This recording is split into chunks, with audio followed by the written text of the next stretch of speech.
পর্দার আড়ালের মা বোনেরা বাড়ি ঘরে সুন্দরভাবে থাকেন, বাইরে যখন বের হন মা বোনেরা ছোট বাচ্চাদেরকেও যখন বের করে কি করে? হ্যাঁ, ছেলে হোক মেয়ে হোক সুন্দর করে সাজায়, তারপরে একটা কি দেয়? বাম কপালে টিপ দেয়। এদিকে আছে নাকি? দেয়, আপনাদের ঘরেও দেয়।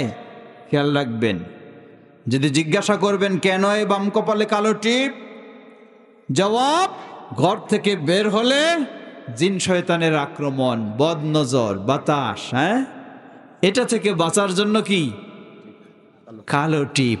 জিন শয়তানের আক্রমণ থেকে বাঁচাবেন কে?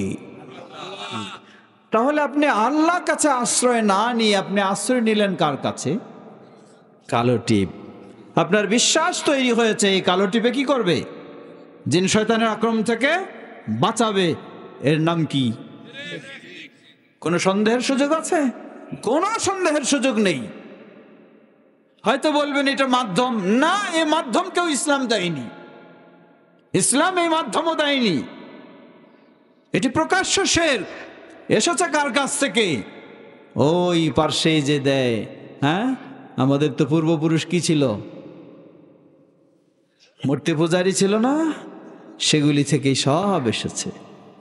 সুতরাং এই কালো টিপ দেওয়া, এটি যেন ধরেন ধরেন বয়স্ক মানুষ ধরেন, এই কালো টিপ দেওয়া এটি কি যাবে?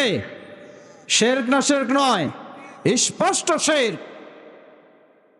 অতএব আপনার ঘরে যেন আজ থেকে আর কালো টিপ না থাকে।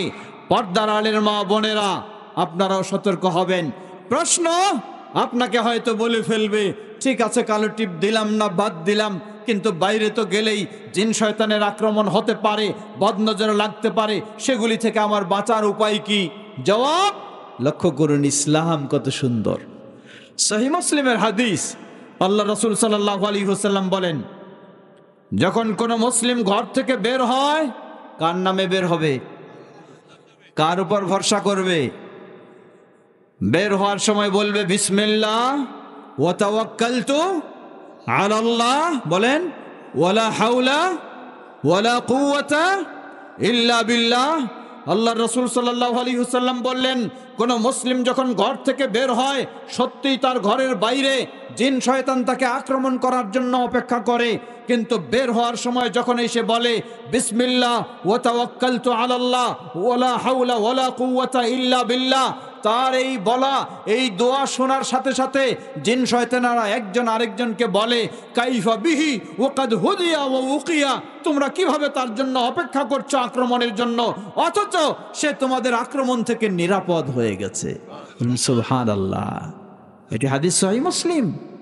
তাহলে ইসলাম মুসলিম হিসাবে আমাকে শিক্ষা দিল, আশ্রয় চাইবো কার কাছে? সাহায্য চাইবো কার কাছে? আল্লাহর কাছে।